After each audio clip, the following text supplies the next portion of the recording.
Hello everyone, welcome to job talks Bangla. আজকে তোমাদের শেখাবো প্রেসি রাইটিং। কেন প্রেসি রাইটিং শেখাটা জরুরি? ডব্লিউবিপিএসসি ক্লার্কশিপ, মিসলেনিয়াস এবং অন্য যে কোনো গভর্নমেন্ট চাকরির ডেসক্রিপটিভ পেপারে এটি একটি স্কোরিং পার্ট। এতে শব্দসীমা যেমন ফিক্সড থাকে, সেরকম অ্যাকিউরেসির দরকার পড়ে। এক্সামিনার দেখে তোমার বোঝার ক্ষমতা, তোমার লেখার দক্ষতা এবং ভাষার শুদ্ধতা। তো আজ তোমাদের শেখাবো প্রেসি রাইটিং এ কিভাবে সর্বোচ্চ নম্বর তুলতে হয়। So this is about me. আমি ওয়েস্ট বেঙ্গল স্টেট গভর্নমেন্টে কর্মরত। বিগত 11+ বছর ধরে আমি কম্পিটিটিভ এক্সামের সাথে জড়িত রয়েছি এবং আমার এই অভিজ্ঞতার সাথে আমি তোমাদের পাশে আছি, তোমাদের ফ্রেন্ড, ফিলোসফার এবং গাইড হিসেবে। তো হোয়াট ইজ প্রেসি? প্রেসি কি জিনিস?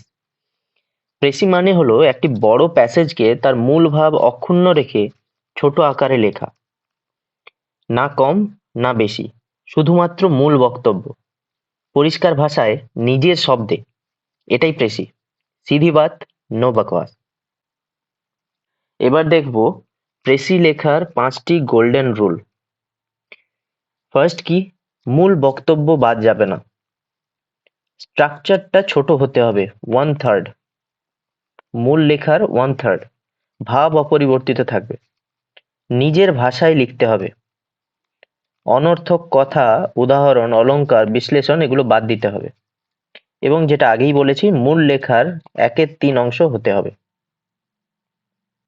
এবার দেখব প্রেসি লেখার সহজ 8টি ধাপ।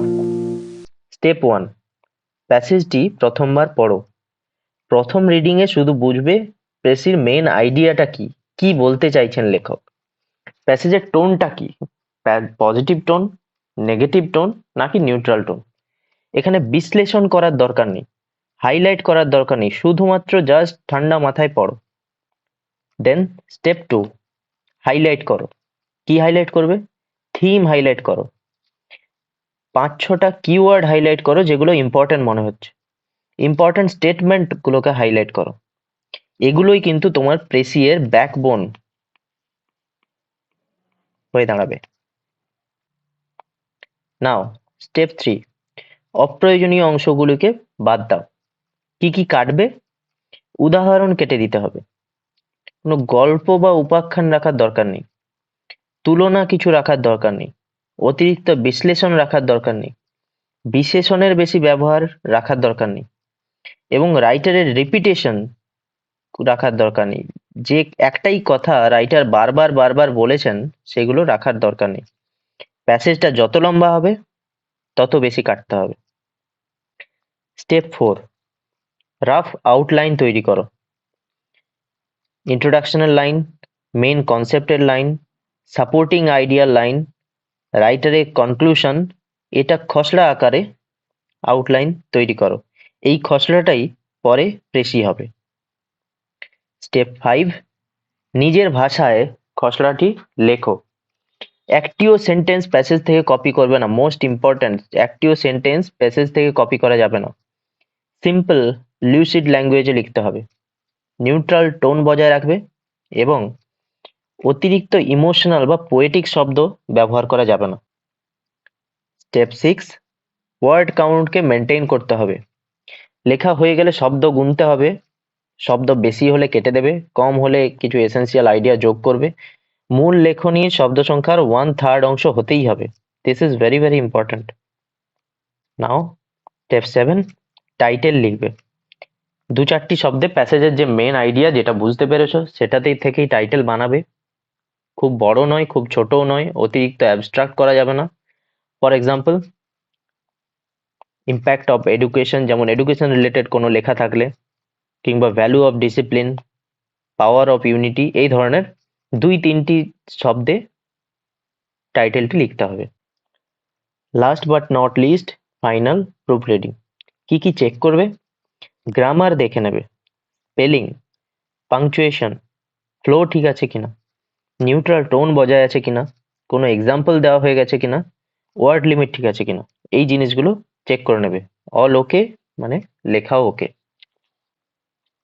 এবার লাস্ট 2019 সালে যে ক্লার্কশিপের মেন্স পরীক্ষাটি হয়েছিল তাতে যে প্রেসিটি এসেছিল ইংরেজিতে সেটি এখানে দেওয়া হলো, তোমরা ভিডিওটা পজ করে দেখে নিতে পারো, এবং তার সাথে বাংলায় যে সারাংশটি এসেছিল সেটিও দেওয়া হলো, এটাও তোমরা ভিডিওটি পজ করে দেখে নেবে। এগুলো সবই প্রিভিয়াস ইয়ার্স কোয়েশ্চেন, পরবর্তী ভিডিওতে আলোচনা করব এবং হাতে ধরে শেখাবো কিভাবে লিখতে হয়। এখনের জন্য দেখে নাও।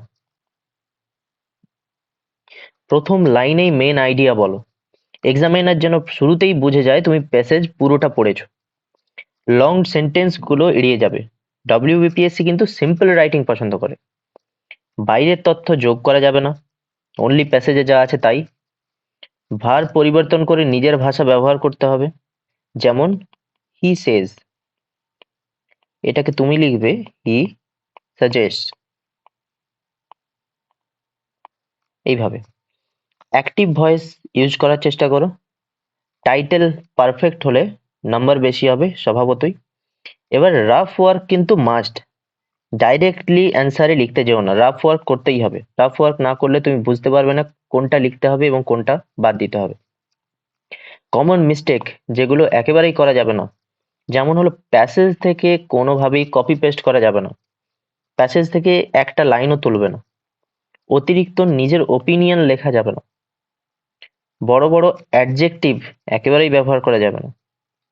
না, ওয়ার্ড লিমিট মানতেই হবে, এটা প্রেসি 1/3 হতেই হবে। নাও স্পেলিং মিস্টেক করা যাবে না, টাইটেল একটা মনে করে অবশ্যই দিয়ে আসবে। কমপ্লেক্স ভোকাবুলারি দেখানোর চেষ্টা, বম্বাস্টিক ওয়ার্ড ইউজ করা, এগুলো একেবারেই করা যাবে না। পিএসসি কিন্তু সহজ সাবলীল লেখা পছন্দ করে।